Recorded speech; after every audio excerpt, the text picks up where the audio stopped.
I had an idea while the baguettes are in the oven. Here's a pro tip. It is pro tip time. We live for the pro tips. You can accelerate the production of dextrose by just doing a light, even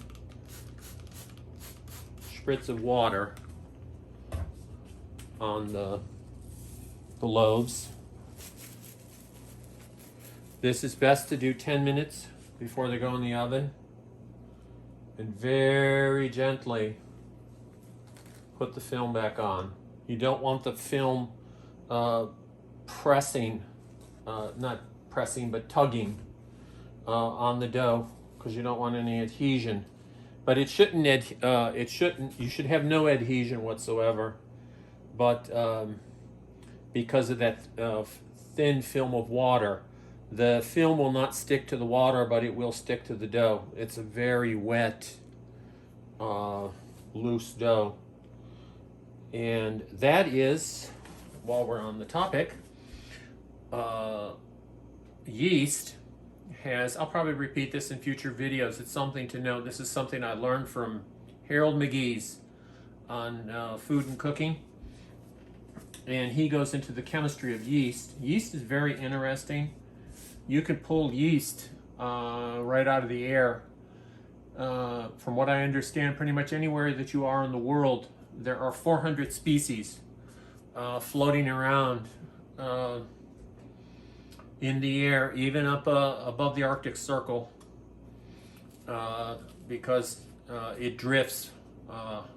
It floats on currents, high currents from the tropics.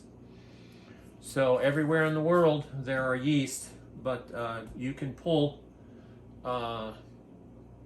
say, especially in temperate zones, you can pull 400 species right out of the air and culture them. It's a fungus and it floats. Anyways, back to Harold McGee and on food and cooking. What he explains is that yeast makes 5 enzymes, which allows it to digest complex carbohydrates, polysaccharides like sucrose. It allows it to take a bisaccharide like maltose. It has the enzyme maltase. If you have ose, O-S-E in English, on the end of a word, it's a sugar: sucrose, lactose, levulose, dextrose, maltose. But an enzyme ends in ase, maltase. So maltose is the sugar, and maltase is the enzyme that splits that bisaccharide, the bisaccharide, into 2. And so you go from 1 molecule of maltose to 2 molecules of glucose. And glucose is a monosaccharide, mono meaning 1, saccharide, sugar. And glucose is the engine for all kind of things. If there were no glucose molecules in your body, you would first go blind and then you would die. It is your retinas love glucose. It's the fuel that they use as they process their sight chemicals 30 times per second. And neurons in your brain fire on glucose. So muscles fire on ATP, neurons fire on glucose. So anyways, glucose, there is an enzyme, and I'm sorry I don't remember the name, but that's where the rubber hits the road. It splits the glucose molecule into CO2, carbon dioxide, dough inflator, and I believe, if I remember correctly, 2 molecules of ethyl alcohol. Which brings up a point. If you take one of these loaves right out of the oven and you eat it, just chomp it down as quickly as you can, what will happen is there will be ethyl alcohol. That's the alcohol of beer and schnapps and vodka and whatnot, alcoholic products. That ethyl alcohol, its boiling point, if I remember correctly, is 57 degrees Fahrenheit. It's fairly low, way below body temperature. So it takes a while, about an hour, for the alcohol to migrate completely out of the loaf. And if you were to eat this whole loaf, the alcohol will, through the chewing process, etc., it will migrate out into your gut faster than your gut can absorb it. And you will cramp up. And your wonderful experience of eating hot bread will be ruined. So let your bread sit for 15-20 minutes. It will still be very hot,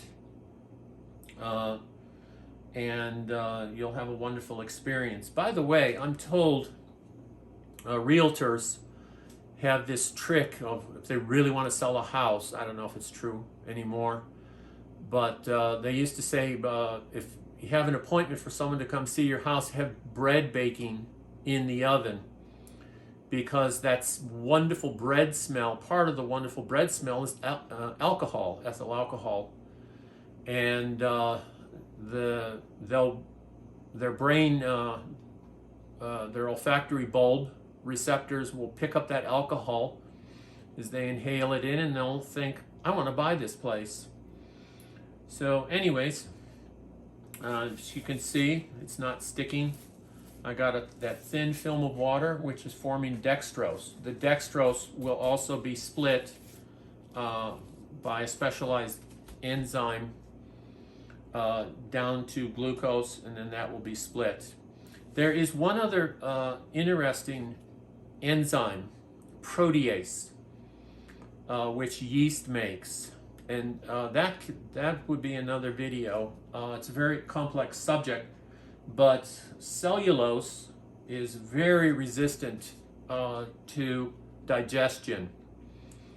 But as yeast accumulates in number, as the yeast load increases in a dough, it will go from hardly any protease to being very heavy in protease.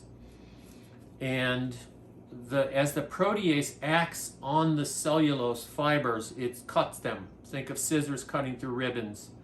It cuts it, and that makes for a tender, moist bread. But at some point, the ribbons get cut too short, and then you don't have structure anymore. It's the protein webbing that traps the CO2 gas. Also starch. The starch forms like little sacs, and they catch the CO2 also. There's two mechanisms.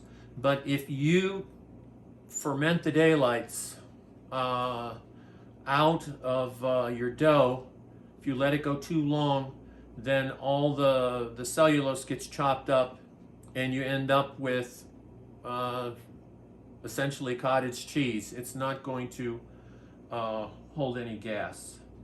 So there you go. There's a brief thing about dextrose, what you can do to improve your crust. And I'm going to turn off the video until the bread comes out, which is in 3 minutes.